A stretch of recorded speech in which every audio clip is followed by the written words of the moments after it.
Yo mga brad, welcome sa ating vlog. Week 3 na tayo sa ating rebuilding phase. Today's workout 8 km. Easy lang, aerobics training to. Let's go. Walang habulan ng pace today. Walang ego, wala ring pabibo. Just building engine.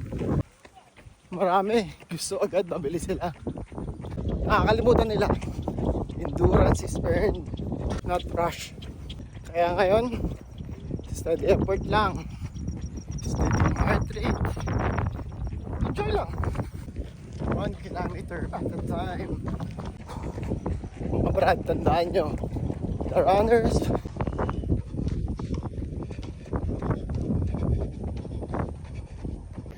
kasi walang exciting sa aerobic training. Pero dito ginagawa yung faster paces, longer distance, and stronger race performance.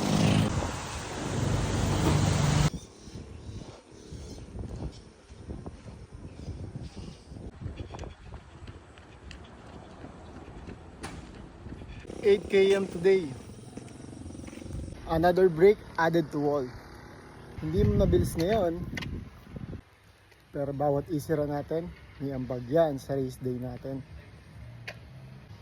Let's keep stacking wins mga brad. See you on the next run.